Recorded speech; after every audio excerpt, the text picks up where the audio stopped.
Hi, I'm James Wedding, a Senior Technical Specialist with Autodesk. Over the last few videos, you've seen our team evaluate existing conditions and then prepare an initial layout for our project subdivision. This time, we're going to look at taking AutoCAD planimetrics in the other direction, using line work showing a temporary parking lot near our sales office and displaying it inside of InfraWorks 360.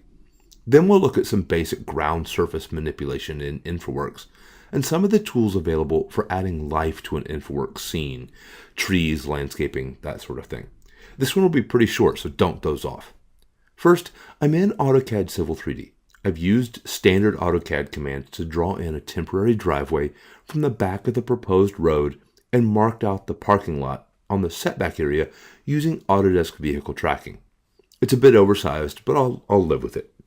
I do want to make sure I have one accessible space available, so I converted a space using the AVT tools, and then I'm going to sketch in a temporary sidewalk from the parking area to the pad where we'll be putting in the model home that'll act as our sales office. This is all pretty standard CAD work, so I've sped it up pretty considerably. With planimetrics done, I now want to take this over to InfraWorks for communication with the home builder.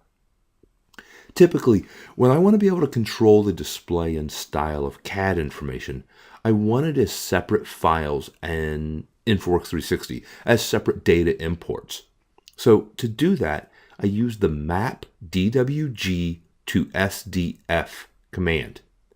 This creates a spatial data file, the SDF, that I can then drag and drop into InfraWorks 360. I created one for the paving areas, so the parking lot, the driveway, the sidewalk, and my home builder's pad. And then I'll create another one for the parking striping, since I want to be able to manage the stacking, display order, and style associated with that parking striping. Once I have those SDF files created, I'm done with AutoCAD Civil 3D for the time being, so let's jump into InfraWorks 360. In InfraWorks 360, you can see I've already brought in the final lot layout from my survey group. And now I need to bring in that temporary paving and striping before I again begin playing with various site elements. To bring in the paving areas, I simply drag and drop that SDF file that I created into InfraWorks 360. Tag it as a coverage and then assign a material style. Click Close and Refresh, and I've got those CAD pieces in my InfraWorks model. Now, before I bring in the striping, I'm going to modify the individual pieces a little bit to make them work a little better aesthetically. This is why I needed separate closed polylines in Civil 3D. Drag and drop from the style palette to change the materials, and then we'll bring in the striping. To make the line work display differently from closed polylines, but line work, we do need to use one little trick inside of InfraWorks 360, and that's a buffer value. When I bring in the striping SDF file, I'll assign it like a coverage, just like before, and this time though, I pick a color for the material style. I'm just going to use white for simplicity. Now, before I close and refresh, I have to tell InfraWorks to paint a buffer around my line work. Jump to the table, assign a 0.25 foot buffer, then close and refresh so my line work displays properly. With InfraWorks 360, there are a few ways to insert and work with 3D models.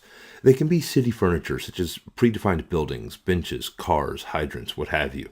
They can be points of interest, useful when you want to assign a hyperlink later to something like the Space Needle in Seattle. You can also insert lines of trees and areas of trees, but these trees can actually be any 3D model. For example, if you're creating a crowd scene, you can draw an area of trees and put in people instead of dogwoods. Experiment and figure out the best workflow for you. I inserted a house using the city furniture command, and then I wanted to make sure I had a flat pad. So I selected the pad, right-clicked, and selected Shape Terrain. This lets me treat that entire shape as a slab and move it up and down uniformly. I also checked the scale of the house by using some of the measuring tools. Finally, I put the house in place, lining it up with that front sidewalk using the gizmo, and assigned grass material to the pad to hide it in the overall model. Now, at this point, it's simply more of the same to adjust the parking lot. Use the various tools to add life to your model. I added in some buffer trees along the outside of the property, landscaping along the approach path, cars in the parking lot and a tree in the backyard. And at the end of it, I went in and swapped out the house because I didn't think I really liked the first one I used. All told, I spent maybe 5 minutes playing with various site elements, and bringing it all together really helps communicate the design intent to my stakeholders, and that's what NForks 360 is really all about. I told you this was a quick one. Next time, we'll look at creating some polished exhibits by adding a watermark to our design, outputting both still and animated views of our project, and publishing to the web for further sharing. See you then.